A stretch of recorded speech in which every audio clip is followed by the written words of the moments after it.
10, 9, 8, 7, 6, 5, 4, 3, 2, 1.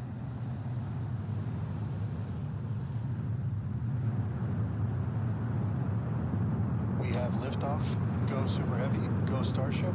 Thanks for all the historic flights, Pad 1.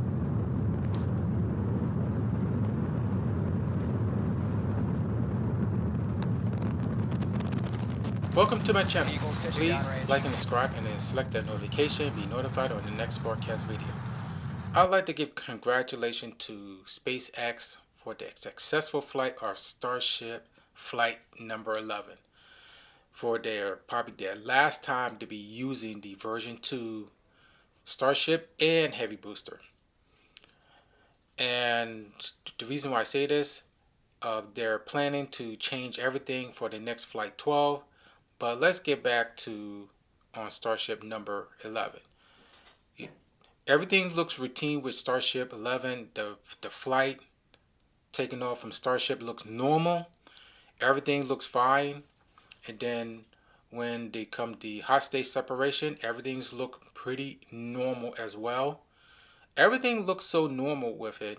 I mean, the hot stage, everything. And the one thing that kind of took me by surprise, when the heavy booster descended back and before it landed on the to the Gulf, it kind of hovered at least for a few seconds, and it was totally amazing how reliable and robust the system is until they shut it off, and then it splashed down into the Gulf and ignited, just to break it apart.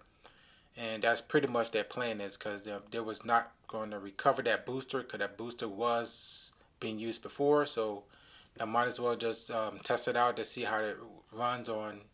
I mean, they actually put the booster to a lot of pressure tests, on heavy, on fast descent, and able to survive that heavy descent and able to hover and splash down into the Indian Ocean, which is pretty unique and pretty spectacular. But now let's go back to Starship itself. Everything looks functional. Everybody's worrying about the flaming and everything leaks. It seemed like everything in that Starship was able to function normally, like it's planned to, until they have the until they cut off the engine, and everything seems to be normal. There's no anomaly, no nothing. Everything seems to be fine. The launching of their test Starlink, I know they made some tweaks into the how they deploy it, because I believe the first time they did it, it was kind of a little choppy, a little jittery, but this time they was able to do it much more smoothly, and it kind of took a little bit longer than usual, because the first deployment it happened pretty quickly, but this time they kind of do it much more normally. Maybe because of the pressure in the chamber, the pressure of the structure and the frame of the Starship kind of like shifts some of the the structure a little bit.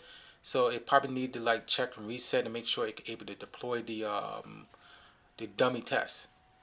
And it was very successful, and it showed, when the lid opened, and they showed it from the inside and outside of Starship when these dummy Starlink was deployed. It was pretty the first time seeing it deployed outside of the Starship.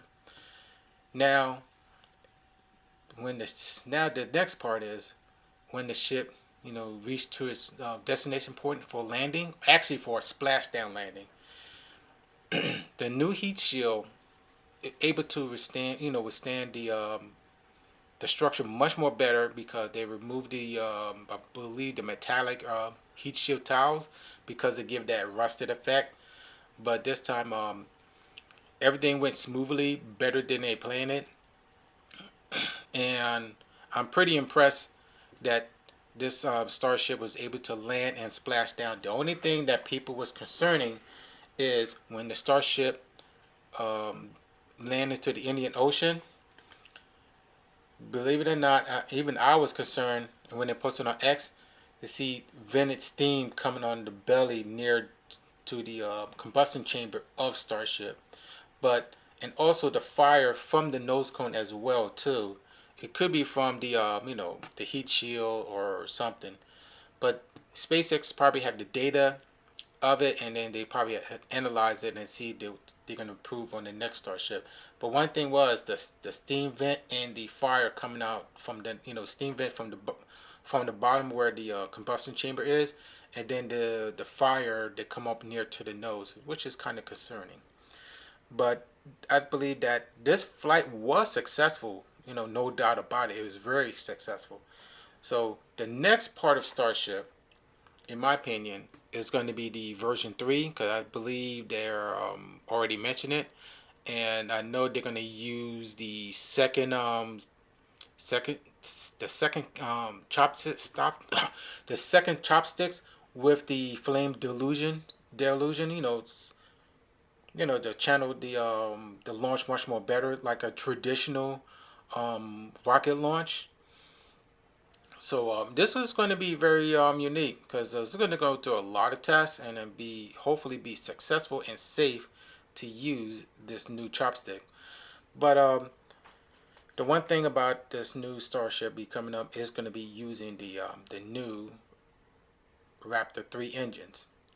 Yes, I believe this new Starship going to configuration might be changed a little bit, or could be taller or wider, but I believe going to be a little bit taller.